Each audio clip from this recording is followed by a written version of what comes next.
Mr. President, today I rise to speak on an issue that is incredibly personal and vital to millions of Americans: the protection of in vitro fertilization. IVF is a medical miracle that has brought the joy of parenthood to millions of families who might otherwise have never experienced it. I am a strong supporter of IVF, and I am incredibly grateful for the technology that has enabled parents, moms and dads desperate to bring into the world little boys and little girls, to finally hold a child in their arms. It is astounding to note that over 2% of all births in America, each and every year, come from IVF. That translates to millions of parents who've been given the chance to bring new life into the world. To date, more than 8 million babies have been born through IVF. However, recent developments have caused some confusion and concern among parents and among those who wish to be parents. The Alabama Supreme Court's decision to recognize embryos created through IVF as children under the law has left many prospective parents worried, understandably worried, about the future legality of IVF. Now, the Alabama legislature acted quickly to make clear that IVF is fully protected in the state of Alabama, but nonetheless, confusion persists. To the best of my knowledge, all 100 senators in this body support IVF. Seeing this confusion that unfortunately has been fueled by Democrat partisans, I reached out to Senator Katie Britt from Alabama. And I asked Senator Britt if she would join together in drafting legislation, federal legislation, that would be a clear, straightforward, ironclad protection for IVF. I believe we should put into federal law a clear and unambiguous protection to make clear that no state in the union can ban IVF, that no local government in this country can ban IVF. Senator Britt and I drafted this together. This bill is simple, it is straightforward, it is clear. IVF is profoundly pro-family. It is an avenue of hope for millions struggling with infertility. To every mom and every dad at home, and to every woman and man desperately hoping to be a parent, know that our bill will ensure that IVF remains 100% protected by law. And this should not just be a policy or a general affirmation. This should be a clear and unmistakable federal law. We invite our colleagues in the Senate from both sides of the aisle to join together in supporting this crucial legislation. This should be a measure that transcends political divides. A recent poll shows that 86% of Americans believe IVF should be legal and protected. This is an opportunity for us to put partisan divisions aside and to come together and unite on a shared commitment to protecting IVF. Mr. President, sometimes the folks at home can find what happens, the parliamentary procedure on this floor, confusing. So I want to explain what's about to happen. In just a moment, I'm going to ask unanimous consent to pass the IVF protection bill into law. One of two things will happen in response. One, the Democrats in this chamber can decide that IVF should be protected by federal law, in which case this bill will pass the Senate 100-0. The other thing that might happen is Senate Democrats will utter two words: I object. So I want you to listen very carefully to the Senate Democrats.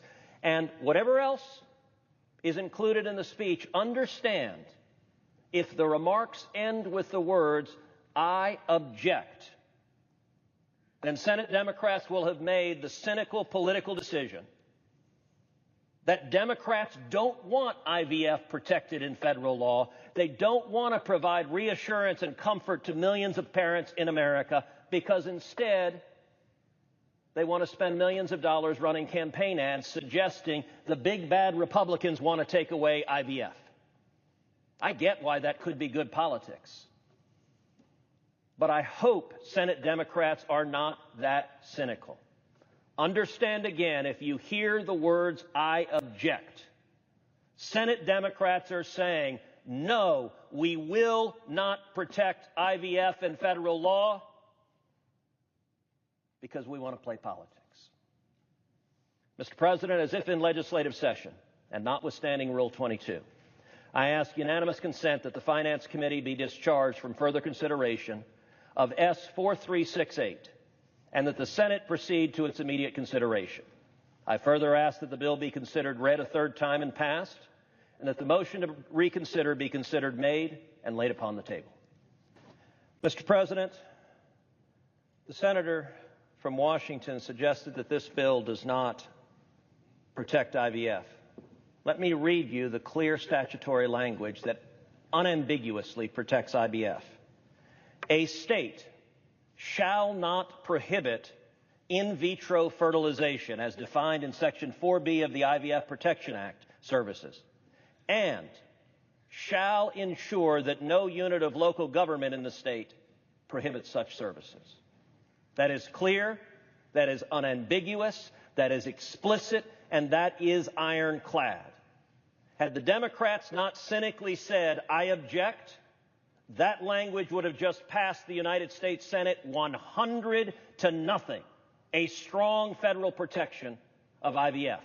Now, Democrats know that out of 50 states, not a single state is seeking to ban IVF. They know that the threat that they plan to spend millions of dollars trying to convince the voters is real, that no state is currently pursuing that. They know that Alabama, whose Supreme Court started this issue, the legislature promptly came into session and acted to make clear that IVF is protected. And the senator from Washington asked a question.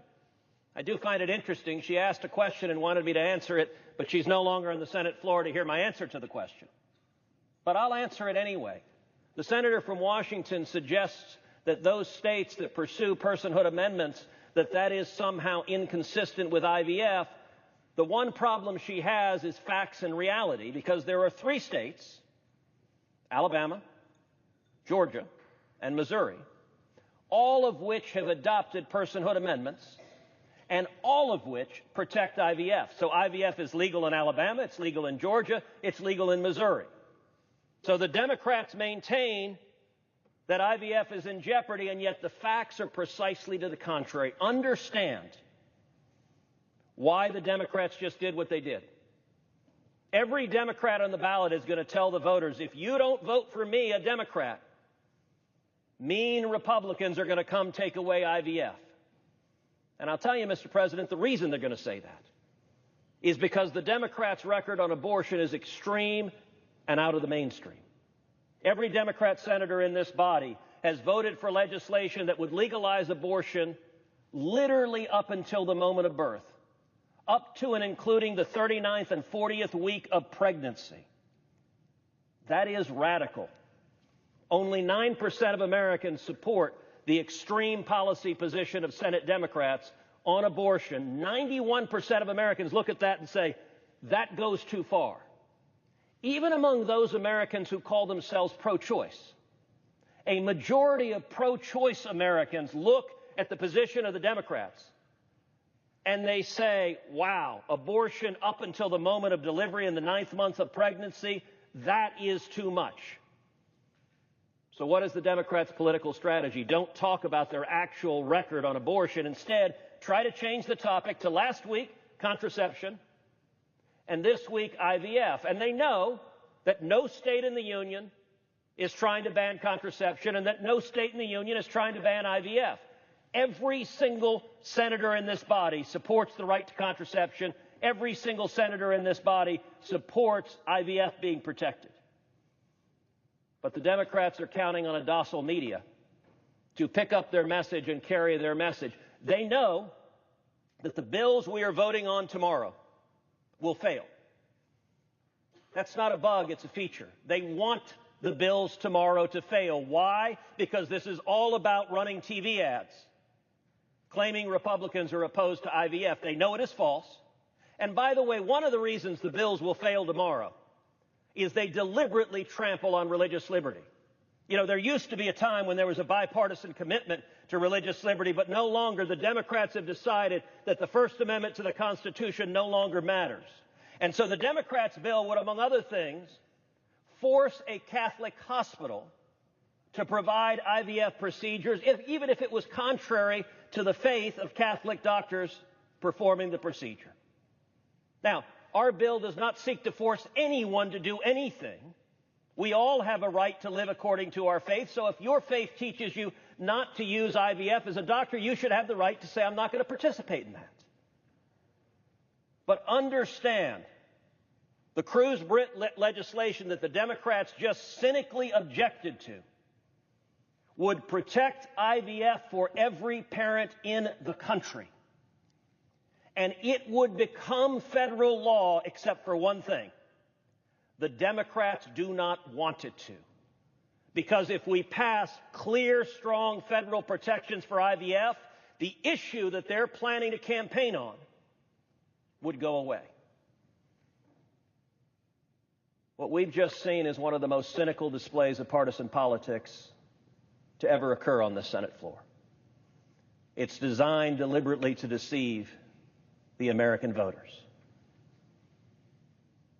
It's unfortunate that Democrats put politics above protecting parents and above protecting IVF. But just remember, the next time you hear a Democrat saying, and they're going to spend millions of dollars saying it, we're the ones who want to protect IVF, understand we could have passed strong federal legislation today, but Senate Democrats don't want a protection of IVF.